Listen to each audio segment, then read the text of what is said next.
Welcome to the Scrum.org Community Podcast, the podcast from the home of Scrum. In this podcast, Agile experts, including professional Scrum trainers and other industry thought leaders, share their stories and experiences. We also explore hot topics in our space with thought-provoking, challenging, energetic discussions. We hope you enjoy this episode.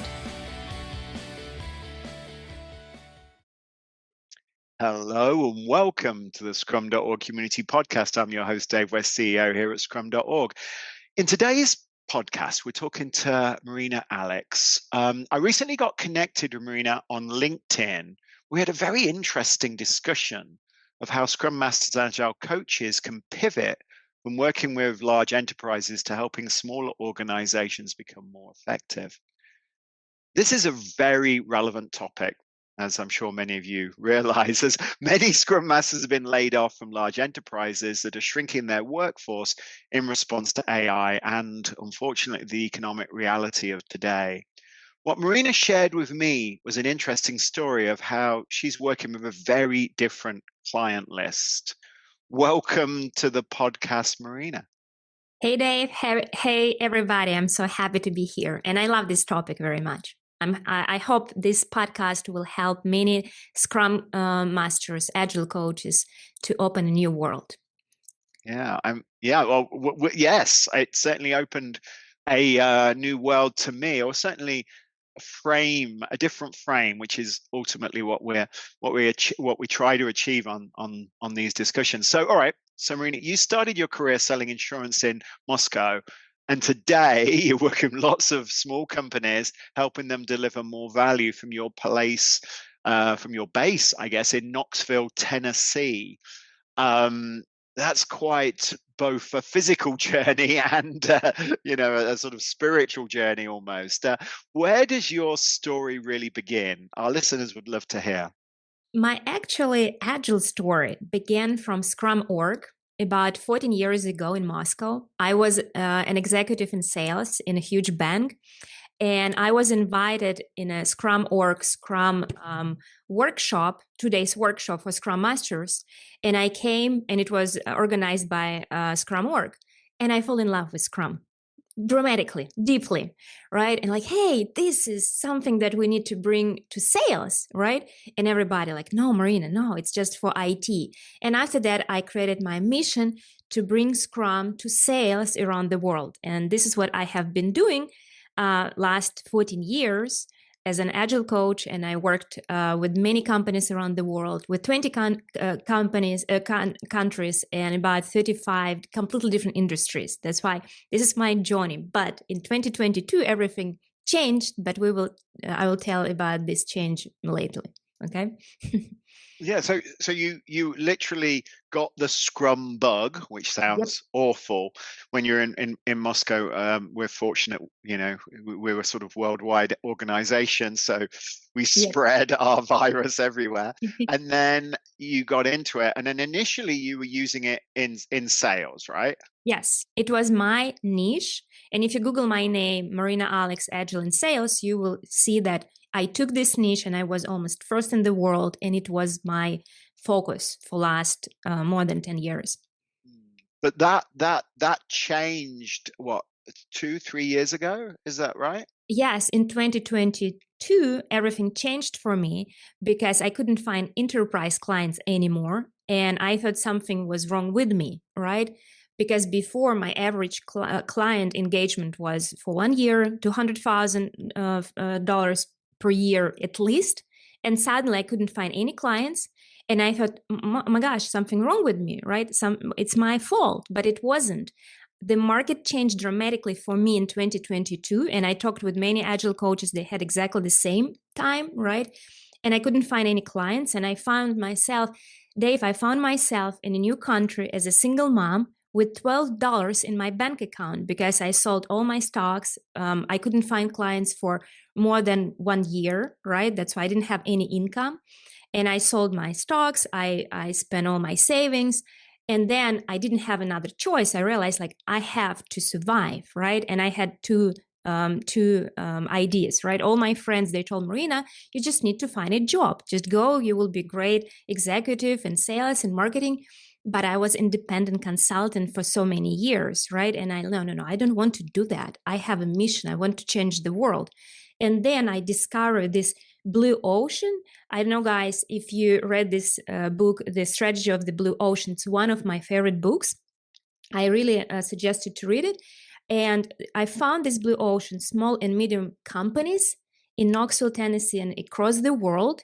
And my financial situation changed dramatically, and I started continue do what I really love: work with teams, with sticky notes, with everything. Okay, so let's just lean into that a little bit. So you're sitting there in Knoxville, Tennessee, which I've never been to, but I hear it's a lovely place, particularly this time of the year where it's sort of spring. Spring is opening. So you're sitting there, and suddenly your big clients are, they're not renewing. The pipeline's dry, and for a year you're like wondering what's happening. How did you start that process of engaging with smaller companies? Because it's a very different, small and medium-sized banks, insurance companies, real estate agents, maybe a local doctor's surgery. It's very different from working with a multinational, consumer packaged goods company. So what was you sort of, what happened? How did you do it? It's a very good question, because first of all, it was on the one hand, it was an accident, right? Because I was almost in depression, right? And I decided I need to go somewhere. And for the weekend, I came to the local resort, small resort, and I saw a general manager, and she was so unhappy in this place. And I just came like, hey, what's happening? I see something, it's happening, right? And she told me about her problems, about the team, about turnover, and like, hey, I can solve it. This is what I have been doing for big organizations. And she like, really? I'm like, yeah. How much is it? And Dave, I didn't know how much is it, because it's for sure it's not $200,000, right? And I just needed badly $5,000 in this day to pay my rent and insurance, and like $5,000. And she's like, okay, I will send it tomorrow. And tomorrow I received money in Venmo. And I'm like, oh, wow, okay. I held them for 5 weeks. I changed them dramatically. They achieved great goals, right? And we start working with them. And she came to me after that, like, Marina, I just have one question, like, why it was so cheap? This is how I discovered that pricing should be different, right? But it was, on the one hand, it was an accident. On the other hand, for last more than 10 years, 14 years in general, I have been working with not IT teams. I've never worked with any IT teams. It was sales.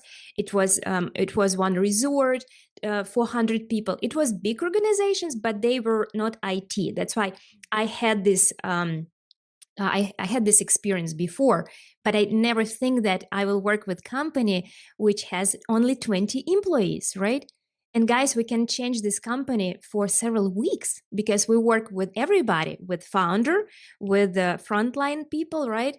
And it's amazing experience. Yeah, it is interesting. So I've been fortunate enough to use Scrum in some very odd places. For instance, a friend of mine was running a animal hospital, and she was having some challenges, particularly during COVID. And so we brought Scrum in there. It was revolutionary. It was fundamentally different. That nobody had ever sort of thought about it before. But that's the problem, though, isn't it, Marina? Isn't that the not only when you get in there, it's great because it's brand new and everything, but people don't think that they can look for a solution with Scrum and Agile and these ways of thinking. They've got problems, but they don't connect the two. I mean, you were lucky. You met somebody, general manager in this resort. She took a gamble, and you took a gamble, and it worked out. But that's quite rare. So what can Agile coaches do to sort of navigate to this new world? First of all, we have to change our mindset before we can do anything. What I'm talking about is we were focusing on IT only, and we were focusing on frameworks, Kanban, Scrum, DevOps, OKRs. This is what we were selling, right? People came to us and we were selling Scrum, for example, right? And then suddenly nobody asked about Scrum or Kanban directly right now, right? But they ask, hey, help me, I have turnover, right? Or help me, I work in the business, not on the business all the time because I use command and control approach. Help me. The problem is that they don't know that we exist, right? And we don't know that we can help them. That's why the first step to change our mindset and say, hey, forget about all frameworks. What kind of problems I have been solving for last 20, 15, whatever, 25 years, and create a list of them. And then like, hey, your local business community, they have the same problems, right? And you need to translate your value, right, to business language, because businesses, they don't think about velocity, right, or a time to market right now, right? They thinking how we can achieve our revenue goals, right? That's why we have to learn their language. And after that, okay, the first step, you ask me about the strategy. I will tell you step-by-step plan. First of all, to really think and rethink about your value from problems perspective, which business problems you're solving. Okay, when you're clear, okay, next step, you have to go in this environment and be visible. Because what's happening, it was with me, I have been working online. And Knoxville, it's small town, right? And they didn't know that I was exist. I started build my network outside of Agile world. It wasn't easy, guys, right? I came and they asked me, oh, hey, how are you? What is your name? What do you do? Like, and I'm an Agile coach. And everybody like, right. Oh, is that like yoga? Dogs? It's like dogs. It's football. Like, no. And I came back home like, hey, I have to do something because people, they don't understand what I'm talking about. And for 10 years, I've never had this problem before. Because if I like, hey, I'm an Agile and sales expert, and everybody, oh, wow, this is cool, right? That's why build this network, build in very simple language, explain who you are. Go outside of your comfortable zone, right? Use your social media, because again, we didn't need to have this hunting mood anymore, right? Because we had clients all the time. They came to us and we just were sitting and just receiving clients and money, right? This time is gone. We have to be proactive. We have to, hey, I have a lot of value, but I need to be visible in my social media, in my location, business communities as well. Then you will need to adapt your tools, right? Because all of us, we have different tools, Kanban, Scrum, whatever, right? And adapt them for local businesses based on their problems, because they're not buying Safe or Scrum from you. They're buying, hey, help my team to achieve their goals, right? And this is what's happening. But guys, it's a huge blue ocean. If from data perspective, right, only in the United States, we have about 6 million small and medium businesses with employees, because it's our target audience, right? We have about 45 million businesses totally, but we're targeting for companies with employee. And we have only about 25,000 enterprise companies. From even data perspective, we have a lot of opportunities because there are millions of companies who needs your help, right? You just need to go and help them. That's why this is the plan. And for sure, adapt your pricing, because nobody will pay you what enterprise paid you before. But you can make more money here in this market for sure. And so let's just go back to that networking. So I understand that reframing your experience in terms of outcomes and in terms of business, benefits that you've achieved, and thinking about that. Then you talked about building that network. Where are some places that Scrum Masters, Agile coach should should try to go? Is it like trade association meetings? Is it like chambers of commerce? Yes, it's a great question. First of all, in the United States, we have Chamber of Commerce. It's a great organization. Yeah. But be careful, because I was a part of many Chamber of Commerce, and they're not very not all of them, they're super active. You have to find the active one and become a advisor, become a speaker for them or coach, right? And help them to understand your value and help and be on the stage as well. That's why first step, at least Chamber of Commerce, different business associations, entrepreneur center, but don't focus on startups or solo entrepreneurs, because they don't have problems which you can solve and they don't have money, right? Because in my pricing right now, people pay me $20,000, right? Because they have at least 20 employees and I can help them achieve their revenue goals. That's why from business perspective, it's profitable, right? That's why you're going to help companies to achieve their revenue goals, right? But if they don't have employees, it's not our audience. Does it make sense? Yeah. And the catalyst that you used to sort of drive, even standing on stage, was it framing, around, hey, this is how Silicon Valley software companies can deliver more value, the secret sauce, or is it, around AI, or is it around, what are the sort of like the hooks, I think is the word that people use right now, because everybody are crazy about AI, it's your hook, okay? And for example, me, I became very good in that, right? I have all automations for my business right now and helping with that as well. But the interesting thing is that I always start my free talks, whatever, meetups about AI and humans, right? And then I explain like, hi guys, the problem is that AI is not going to solve your problems. You have to really have very strong team, very strong culture, right? And really invest your energy and time in your team and humans, and then you will add AI and you'll create cross-functional team. In this case, I share like, hey, guys, I can help you with top 5 problems, right? For sure, AI and technologies, because about 77% of all American small and medium businesses, they are not tech heavy. They don't have IT department at all. That's why for them, technologies, it's something that they hated, right? And you guys, almost 90% of all Agile coaches, Scrum Masters, you guys, you have development experience before, right? That's why you're just perfect for that. Anyway, I always explain, like, I will help you with technologies and AI. I will help you with culture, because this is how what we do, right? Culture, it's important. Structure, because traditional waterfall doesn't work. I will help you to make it flat.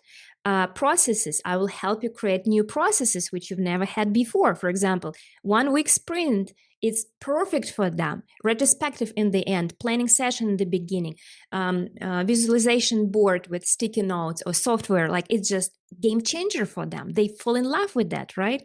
And daily, every day, 15 minutes, right? And number 5, I will help you to put customer first, because again, for sure, our audience, we have a lot of Scrum Masters, right? But we also have Agile coaches, and our job not just implement Scrum, our job to make our clients happy with our product which we deliver, right? And in businesses, to help them to have this customer-centric mindset, it's critically important. That's why if you're going to become a modern management coach or expert, whatever you call yourself, and you will solve 5 problems, they will pay money and you will be in demand for sure in your hometown, your home city. It is interesting. You do have to find, from my experience, you have to find the hook. And yes, we have been, very lazy because the hook has been, you do Scrum, we need Scrum, or Agile, exactly, or whatever. And now that has definitely reduced. I wouldn't say gone away, but it has definitely reduced And now we have to actually position that in terms of other things that organizations need. The other thing that I found, so recently I was helping my son's school. We did a podcast on it actually, around how they use Scrum to improve the parent-teacher conference process. The things that I took away from that engagement and helping them was empowered teams was something that's kind of different, and something that that most organizations that are small, yes, you don't have that kind of formal kind of engagement around empowerment. And people that work, for instance, on the reception at the pet hospital, or the people that are nurses there, don't feel that they own the admission process, for instance. And having that clearly described and having that clear ownership articulated and having a process around it in terms of, hey, what should we improve, what can we change, made a huge difference. Do you see the same?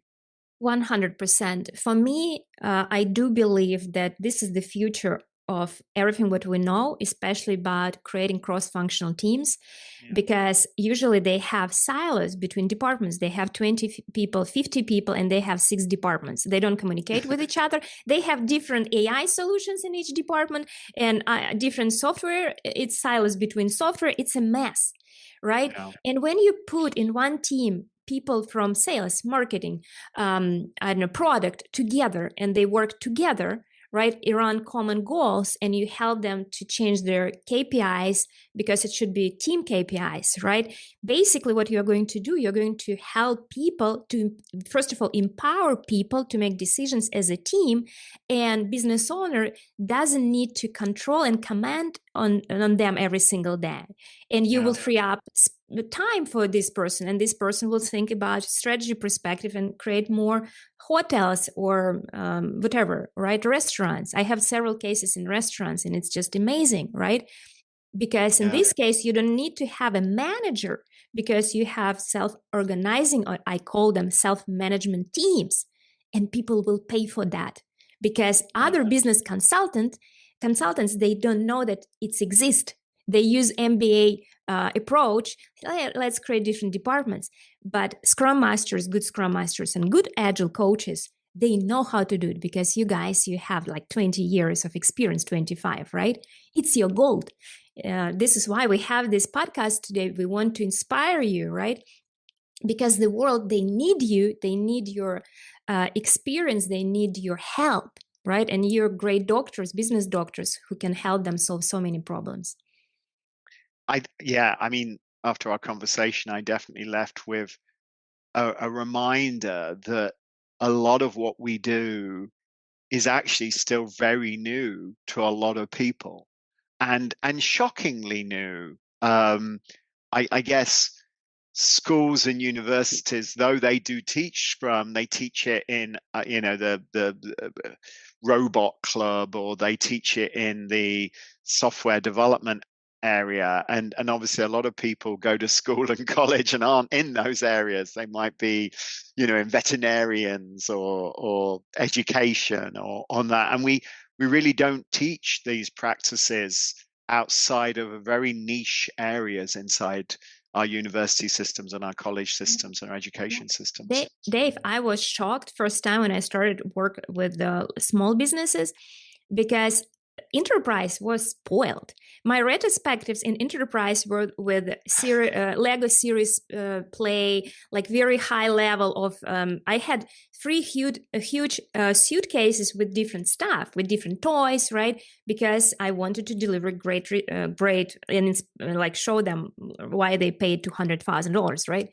But here, I just have a retrospective with sticky notes, what went well, what didn't what went well, what we're going to improve.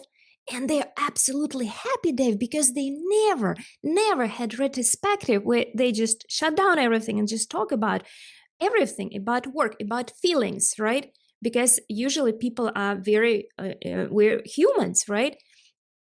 And for them, just put sticky notes on the wall, and I felt, and they were absolutely happy. And I came back home and like, oh my gosh, I did it like 15 years ago, right? I forgot about simplicity, but they don't need complicated stuff. They need very, very simple stuff, retrospective or plan together or priority, right?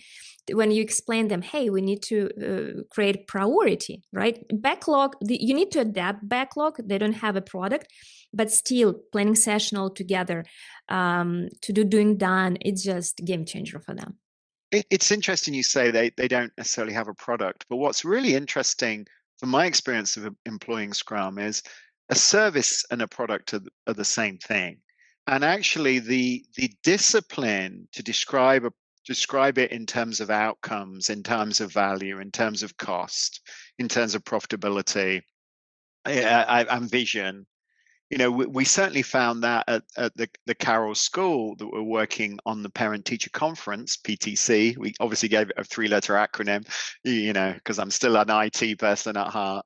And, what we found very clearly was they didn't have a vision. Well, I mean, they have now. They didn't have an understanding of the impact and cost. They do now. It was really kind of refreshing to provide that clarity, because the discipline that we naturally apply to product thinking is something that most organizations don't really think of their capabilities, particularly smaller organizations or non-traditional organizations like schools. They don't think of their capabilities in terms of in those ways, and that can be very rewarding. Dave, I'm with you for 100% because they don't see their service as a product. And I will give you a very short, very funny story.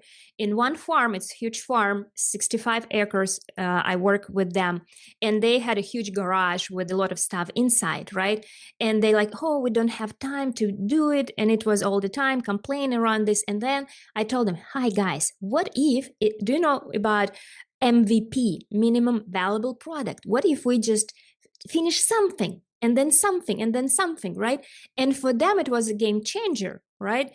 Minimum valuable product. And after that, they started to use it everywhere, right? We don't need to change whole organization. We just need to change the most important part of this project or another project. That's why I'm with you. Based on my experience, and believe me, I have a big experience right now with like many different industries, like 35 so far, TV, everything, right? They don't have this product mindset. That's why if you help them to see everything what they do as a product, oh my gosh, it's a game changer, because you will help them receive feedback from customers for this product and continue to change this and improve this product, right? Based on feedback from their customers, even if it's restaurant. Dave, when last time you was in restaurant and somebody asked your opinion, what they need to improve in any restaurants? No, I don't think I've never had that. Though I did go into the restaurant in London, that's the Scrum restaurant, where they use Scrum, that famous one that Scrum Inc. got involved in.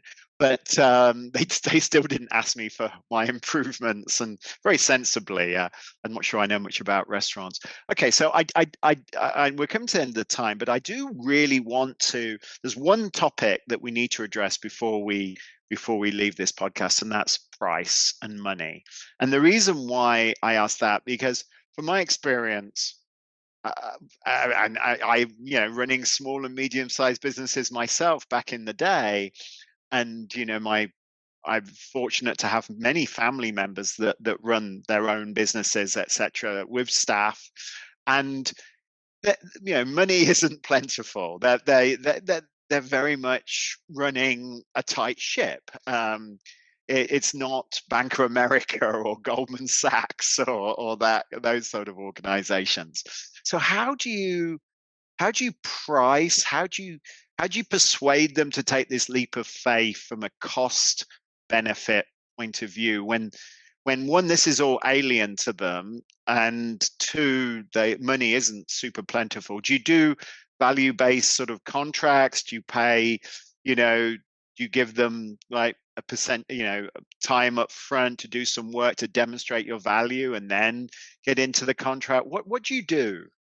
I learned that the easiest way to deliver value and receive money back, it's to sell your service as a packages, right? Yeah. When you, for example, for 5 weeks, you can change dramatically, like small businesses, right? And you can charge 5,000. I started, as I mentioned, from $5,000. Now I charge 20, right?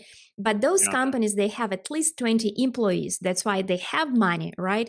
And I always ask, what is your revenue? What is your profit per year, right? And I know that I can impact and help them to increase their profit. That's why they will invest $20,000, but I will help them to achieve their goals, and it will be more than like 100,000, whatever, right?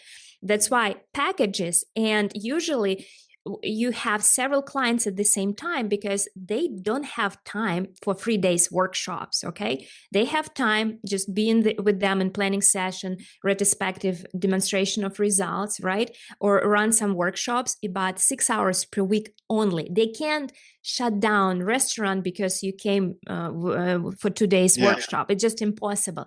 That's why I have packages for like 3 months, for example, for 2 months, right? And I just be with them 6 hours per week, and I have several clients per month, right? That's why, and you charge 5,000 or in the beginning, I would suggest you to start in the United States, everything based on my experience in the United States, in Tennessee. That's why I start with 5,000, right? And then you'll increase and you will have clients and you'll charge 20,000, right? But even if having 2 clients per month and it's 10,000 per month, doing what you love, working like 12 hours per week, that's why it's profitable. No. I mean, it sounds amazing. Okay, so we're coming out to time. We try to keep these relatively short, and we could talk all day on this topic. So, I'm an agile coach, maybe or a scrum master. I've just been laid off, maybe from a large enterprise. I've been doing agile for the last 12 years. Maybe I'm listening to this podcast. What would be the one thing you'd want them to take away from this podcast? Remember who you are and increase your self-belief and self-worth, because when agile coaches were laid off, they stopped believing in themselves. That's why the first, maybe it's strange advice, but please remember who you are. And see your expertise with enterprise for last 20 years as a superpower. And then you will go to local business community and you will tell them, hey, I have a mission right now to help local businesses and help my home city, because I have so much value and knowledge. That's why, first of all, to start with yourself and self-belief and self-worth, and then you will go and you will find clients. And if you have any troubles with them, you can find me on LinkedIn, right? And I will send you a guide how to do it. But everything will start from your self-worth and self-love and self-belief, 100%. That's a great message, Marina. Thank you so much for spending the time today on the Scrum.org community podcast. And you heard it from somebody that's done it. Somebody that was very down on her skills and experience, and then realized that she had something special to bring to the local business community, and has done that. And obviously, we'll provide lots of links for the show so you can all get access to it. And thank you for listening to today's Scrum.org community podcast. If you like what you heard, please subscribe, share with friends, and of course, come back and listen to some more. I'm lucky enough to have a variety of guests talking about everything in the area of professional Scrum, product thinking, and of course, Agile. Thanks, everybody, and Scrum on.